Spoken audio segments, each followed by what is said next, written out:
Minasan, konnichiwa, o genki desu ka? For today's video, samahan niyo po kami sa aming ganap sa Pilipinas. At ito na nga po, nai-enjoy, halatang halata na nai-enjoy talaga si Mr. sa mga kung anong occasion sa aming lugar.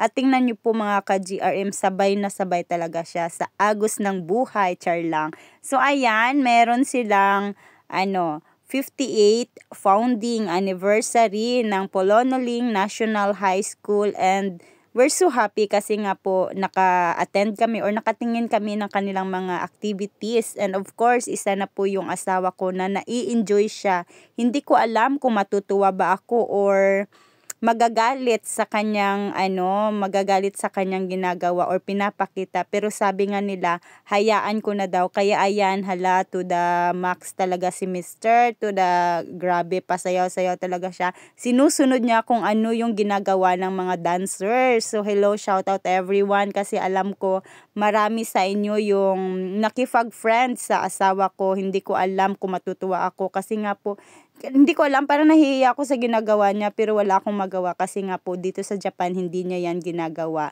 So that time na-feel ko po talaga yung yung parang lang, natatouch ako kasi nga po dito sa Japan hindi niya po talaga nagagawa yung mga ginagawa niya diyan. So nakakalungkot lang kasi nga po pagbalik namin ng Japan, wala lang, parang na siya, mumuy na siya.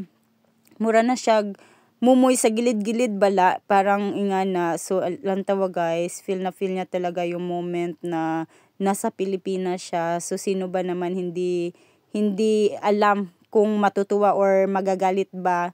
So ayan, look at him, naku mga ka-GRM, may pa ganun pa siya, meron din siyang props.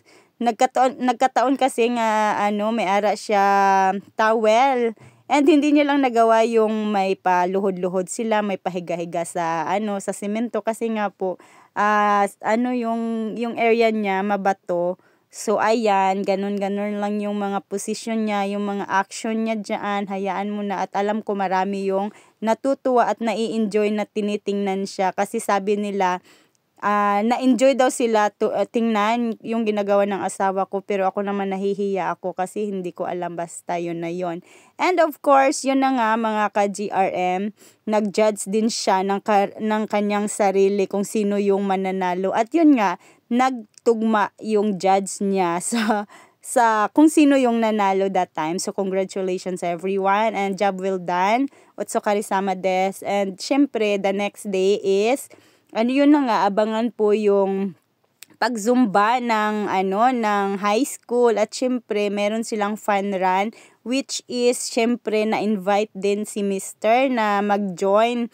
Kaya ayun, akala nga namin hindi na siya matuloy kasi nga po that time medyo maulan siya, and the next hours, mga ilang araw na po, or ilang oras din na wala yung ulan, kaya natuloy yung fun run, then zumba. Kaya naku, si Mr. hindi papaawat, para siyang high school students also na gustong-gusto maki-join sa kanila. Kaya ayan, pinagbigyan na po namin siya.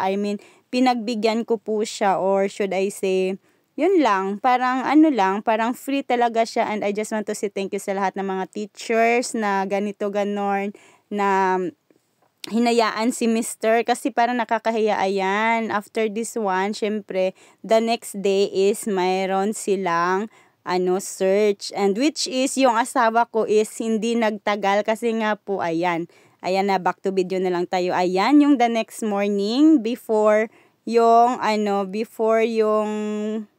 yung search yata is nag-zumba sila, which is ayan, yung asawa ko parang high school students din siya, nakipag-join sa kanila, at siya lang po yung tinitingnan. Naku po, nakakahiya, pero okay lang kasi sabi nila hayaan ko na lang daw. Kaya ayan, pagbigyan kasi kaligayahan niya yan, at gustong-gusto niya talaga yung mga dance. Hindi siya nafe-feel bored, just like ganito. Ayan, tingnan nyo mga ka-GRM, wow. Pero syempre hindi tayo mahilig mag-dance dyan, nahihiya po kasi ako, chares. So ayan, hindi ko na mapansin sa si Mr. dyan that moment, pero alam ko na i-enjoy siya. Ayan, tingnan natin, ayun, mura siya estudyante, grabe, murag walay buot. na estudyante guys. So, okay lang, pagbigyan natin siya. At that moment, after ng Zumba is, na-interview po siya saglit, and I just want to say shout out to Ma'am Rabs. Thank you for inviting him sa pag-interview. So, ayan, after ng Zumba, nag-prepare na po sila ng fun run. At iyon, hindi sana siya gusto sumali or mag-join sa fun run and gusto niya lang sa Zumba, pero nagbago isip niya kasi yung mga pamangkin niya gusto siyang isama. And of course, after namin nag-Zumba, syempre, nag-fun run, sumunod din ako sa kanya, pero syempre may nakasunod na motorcycle sa akin. And ito na nga po, after ng Zumba, syempre nag-fun run, nag-fun run. Then pagbalik namin ng bahay, interview ko po siya ng konti lang. So I guess that's all for today. Thank you for watching and have a good day.